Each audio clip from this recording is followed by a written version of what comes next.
So let's talk about the startup dive chart. Many people are very curious about the startup process.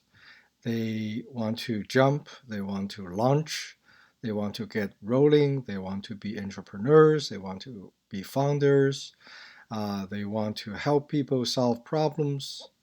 There are some young people who wants to get a job basically, and there are a lot of established 40, 50-year olds at a career juncture trying to move in a new direction. Maybe they're not happy with their jobs. So, what exactly happens after the startup? Let's talk about it. I did not know this. I was very curious.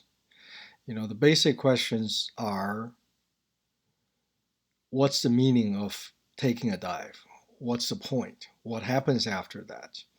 You know, most people have very optimistic pros- prospect projections about what happens.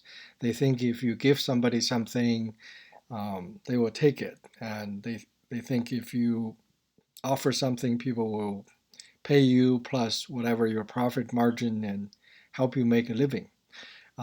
Is that the case? Let's take a look. So this is a real startup chart. Okay, let's say you have some skills and some money. Some people have no skills and no money, and they still want to start. That's okay. Some people have skills but no money. Some people have money but not skills. The people with money would always succeed because startup is a matter of learning your mistakes through mistakes.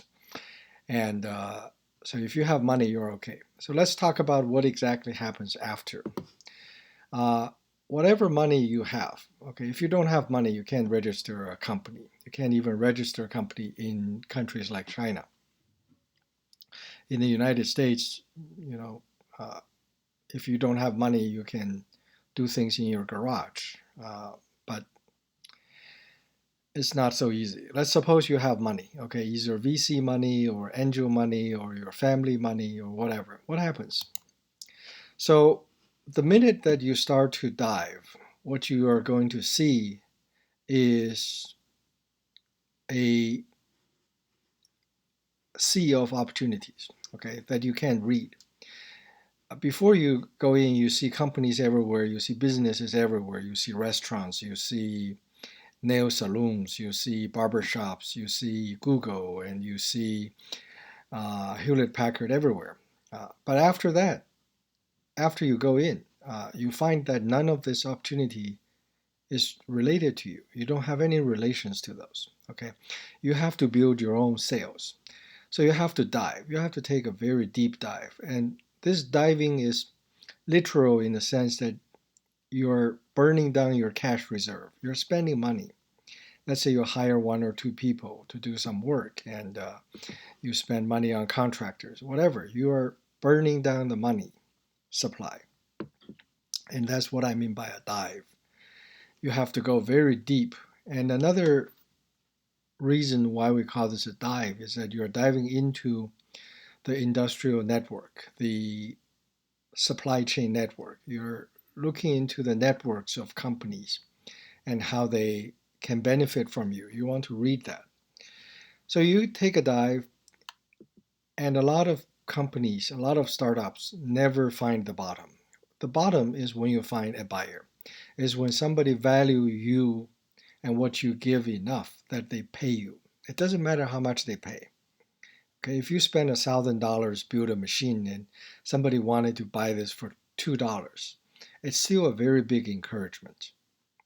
It's still a very big encouragement that someone is willing to buy this from you.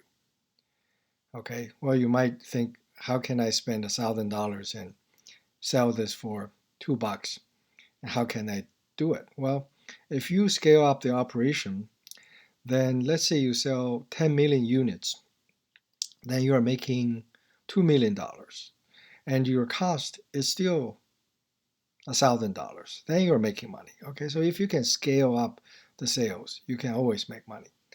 But this point is where a lot of startups, especially first-time startup people, never get to. Is you find somebody who value your value proposition so much that they decided that they want to buy it. Okay? Sometimes it's your competitor, but that's another story. At this point, you need to adjust your plan. Let's say you make $1,000 offer and suddenly somebody wants to buy this for $2. Well, you have to adjust your plan so that you want your company to live off this $2 from a lot of people. Let's say you successfully make the plan and then you start to reaping some money, okay, but you're still spending money faster than you can make money, of course, okay, because you're not making profits until you are selling enough units. But at this point, you might get investors interested because investors are interested that your value proposition is accepted. They are very interested in that. To find a sale, to find a value proposition that's accepted is golden.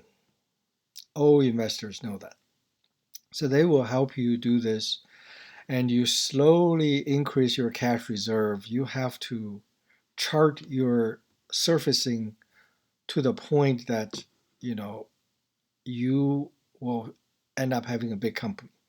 Let's use this picture here. Let's suppose you surfaced and you get on land again, and you have to build barrier. You have to build forts to prevent followers from chasing you up. Okay, so you got to build those things. Those things cost money to build, anyways, because they take research, they take talents, they take expensive people. The investors have a different agenda. The investors want their money returned to them. The investors just want money back. They typically want 3 times return in 1.5 years.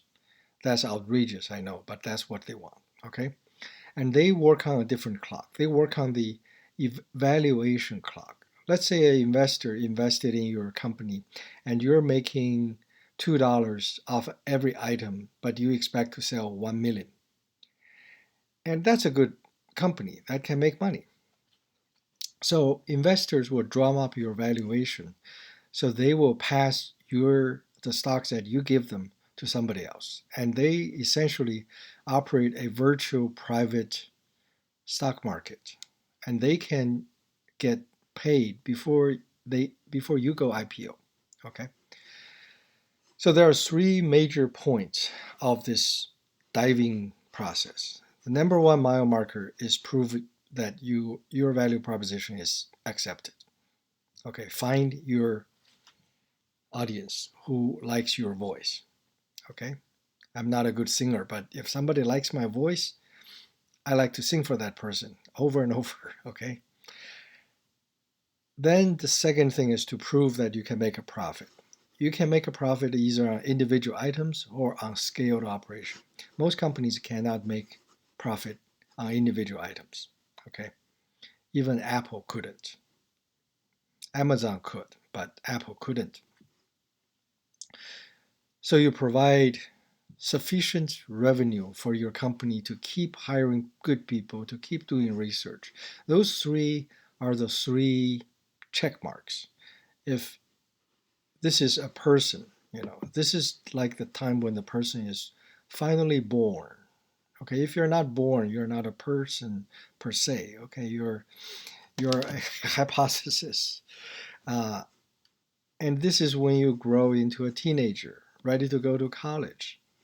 And this is when you have a family and you look forward to growing. Okay, so this is the dive chart. And you have to build as many of those forts as you can. Thank you very much. I hope you enjoy this.